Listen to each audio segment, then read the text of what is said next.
भारत माता की, भारत माता की।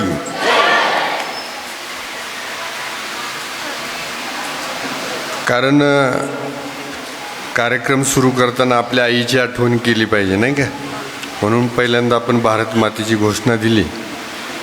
श्री समर्थ ट्रस्ट अंतर्गत रविवारची शाळा हा उपक्रम बरेच वर्षापासून चालवला जातो आहे आणि ज्यांच्या योगदानातून प्रयत्नातून हा रविवारची शाळा उपक्रम चालवला जातो आहे ते आदरणीय श्रीनिवासजी रेणुकादास आणि रुपालीताई रेणुकादास या दोघांसाठी एकदा जोरात टाळ्या वाजवा।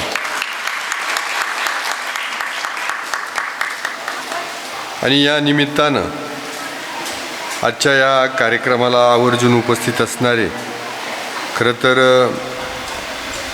नावातच निर्मळ आहे त्यामुळं त्यांचं चारित्र्यही मला निर्मळ दिसतं आणि सगळं काही निर्मळ दिसतं आहे, ते किशोर अण्णा निर्मळ या कार्यक्रमाचे अध्यक्ष, त्याचबरोबर रोटरी क्लबचे अध्यक्ष अमोलजी देशमुख, त्याचबरोबर गिरजाताई पिचड, स्पोर्टमध्ये ज्यांनी आपलं महाराष्ट्रात आणि देशात नाव नेऊन ठेवलं, अकोल्याचं ती आपल्या तालुक्याची सुकन्या फिजा सय्यद, बाळासाहेब मेहत्रे, डॉक्टर बाळासाहेब मेहत्रे, रुपाली, जितेंद्र गुजर, की खरं तर ह्या ताईचं कौतुक याच्यासाठी आहे की आपला पती गमावल्यानंतर आर्थिक विवंचनेचा विचार न करता तिनं जे काही वाईट आहे, देशी दारूचं लायसन ते डोनेट करून टाकलं, सरकारला परत दिलं, तुमचं तुम्हालाच राहू द्या सांगितलं, एकदा तिच्यासाठी टाळ्या वाजवा।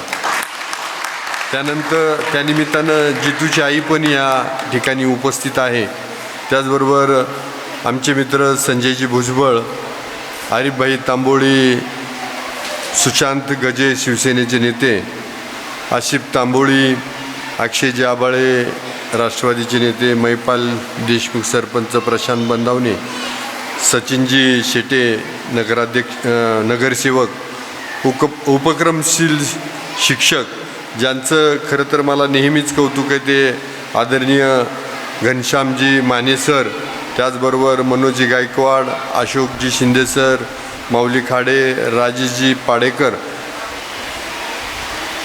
त्याचबरोबर अमोल पवार, आकाश भालेराव, संध्या रोटे, त्याचबरोबर पार्थ, शुभम रेणुकादास, त्याचबरोबर जे खूप सारं सुंदर सूत्रसंचलन ज्यांनी केलं आहे त्या आदरणीय भाग्यश्रीताई गुजर, सगळेच व्यासपीठावरील मान्यवर आणि समोर बसणाऱ्या माझ्या सगळ्या एकल भगिनी, त्यांचे सगळे नातेवाईक, सगळे त्यांची जी चिमुरडी मुलं आहेत ती सगळे, सर्व उपस्थित आणि उपस्थित मीडिया, हा जो काही आजचा समारंभ आहे, कार्यक्रम आहे, हा आपल्या सगळ्यांच्या दृष्टीने खूप महत्त्वाचा आहे। 23 जूनला एकल महिला दिन म्हणून हा आपल्या महाराष्ट्रामध्ये पाळला जाणार आहे, परंतु त्यासाठी तळागाळापर्यंत काम करण्याचं काम ही समर्थ ट्रस्ट करते आहे आणि नुसतं ह्या श्रीनिवास रेणुकादास आणि त्यांच्या पत्नीनं अकोल्यात राहून हे काम नाही केलं, त्यांनी गावागावात जाऊन सर्वे केला, जवळजवळ 11,500 कुटुंबापर्यंत हे पोचले, त्यातून जे आज जे पाल्य 750 पाल्यांना वह्या पुस्तकांनी याचा सगळा आपण त्यांना मदतही म्हणू शकत नाही आणि याला शब्द काय मग वापरावा तो माझ्याजवळ प्रश्न आहे, परंतु त्यांच्या आयुष्यातला एक छोटासा हिस्सा बनण्याचा हा प्रयत्न या ट्रस्टनं केला आहे आणि माझ्या दृष्टीने ही खूप मोलाची गोष्ट आहे। वारंवार श्रीनिवास मला भेटायला येत असतो, एक चांगला वार्ताहर आहे, त्याच्या आधी त्यांचं काम समाज उपयोगी खूप चांगलं ह्या तालुक्यामध्ये त्यांनी केलं। पिचड साहेबांच्या काळातही ते काम करत होते त्यावेळेला त्यांचा भर वार्ताहरितेकडं पत्रकारितेकडं जास्त होता. आता मला वाटतं पत्रकारितेला जास्त वाव राहिला आहे की नाही मला माहीत नाही, परंतु आज समाजसेवेकडे ते वळालेत. माझ्या दृष्टीनं खूप मोलाची बाब आहे. रेणुकादास त्यांचा परिवार असेल, हेरमजीचा परिवार असेल, तिकडे विनयजी सावंत आहेत, अशी ही चांगली माणसं जेव्हा कोणी दारूबंदीच्या चळवळीत काम करतं, कोणी एकल महिलांसाठी काम करतं आणि कोणी साऊची चळवळ एकल महिलांसाठी उभं करतं आहे आणि कोणी पुरोगामी चळवळीसाठी काम करतं आहे, तर यातून एक आपल्या भारताचं जे काही कल्चर आहे आणि ते ठेवण्यासाठी आपला हा पुरोगामी महाराष्ट्र आहे, भारत आहे.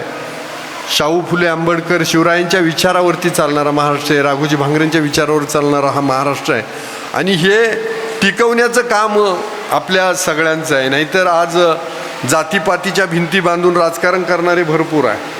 समाजकारणाच्या नावावरती फक्त आपला कुठंतरी पुरस्कार, आपला सन्मान भेटेल यासाठी काम करणारे भरपूर आहे, पण जीवापासून तळमळीनं काम करणारे खूप कमी आहेत. त्यामध्ये ह्या रेणुकादास सौ आणि श्रीचं नाव आहे. त्यांच्यासाठी परत एकदा टाळ्या वाजवा. की म्हणून तुम्ही कुणाला म्हटलं आणि कुणी तुम्हाला नाही म्हटलं असं कुणीच म्हणू शकत नाही. आमच्या संजय भुजबळांनी तुम्हाला सदळ हाताने मदत केली, बाकी आमचे माने सर आणि ही सगळी मंडळी तुमच्याबरोबर उभी आहेत. मगाशी ज्या बागुल सरांचा नाव घेतला तर त्यांनी आपल्या आदिवासी भागामध्ये पैठण शाळेला पण खूप मोठी मदत केली आहे. काही ठिकाणी सायकल दिल्या, मला वाटतं आपल्या अगस्ती हायस्कूल का कुठं सायकल दिल्या. म्हणजे डॉक्टर बागुलांना मी 2दा-3दा भेटलो. अशी जी निस्वार्थी माणसं का आपलं देणेदारी आहे काहीतरी. आणि तुम्हाला एक सगळ्यांना सांगतो की आपण जी सदन लोक आहे तर आपल्या प्रत्येकाची जबाबदारी आहे की आपण इतरांसाठी मदत केली पाहिजे. ज्याला आपल्याला ईश्वरानं हात दिला आहे आपण दुसऱ्याला हात देऊन वरती दिलं पाहिजे. कदाचित ईश्वरानं आपल्याला याच्यासाठी सदन केलं आहे, आपल्यात काहीतरी पाहिलं आहे की आपण दुसऱ्याकडे पाहू शकू. ईश्वराला प्रत्येक ठिकाणी जाणं शक्य नसेल किंवा तिथं माध्यम नसेल म्हणून ते माध्यम म्हणून आपल्याला वापरलं आहे, पण आपण ती जबाबदारी प्रामाणिकपणानं पार पाडा. आणि मी तुम्हाला शुअर सांगतो की जो स्वतःसाठी कमवतो, स्वतःसाठी गडगंज प्रॉपर्टीज कमवतो, पण त्यांची संतती का अशी निघती का पुढं ती खर्चायलाच मोकळी होती, मागं काही शिल्लक राहत नाही.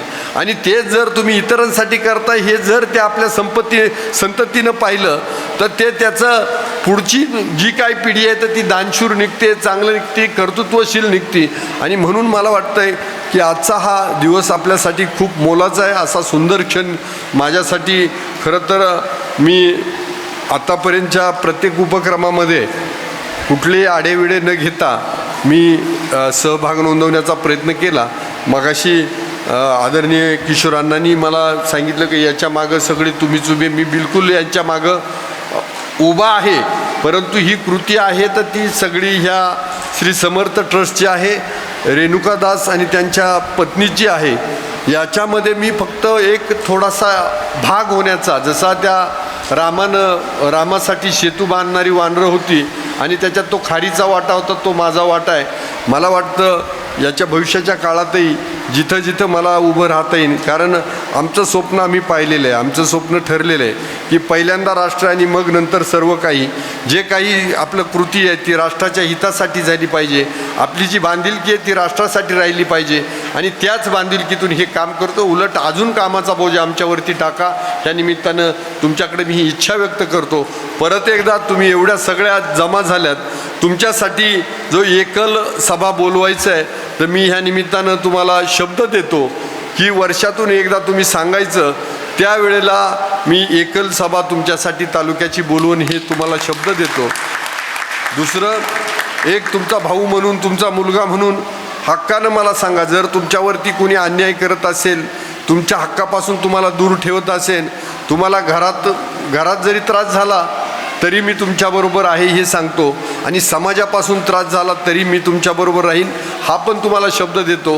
कारण एकल बहिणीची जी काही तिला उभं करण्याची जबाबदारी आहे, जशी तिच्या घरच्यांची जबाबदारी आहे, जशी सरकारची जबाबदारी आहे, या स्वयंसेवी संस्थांची जबाबदारी, त्यापेक्षा एक पाऊल माझी जबाबदारी आहे.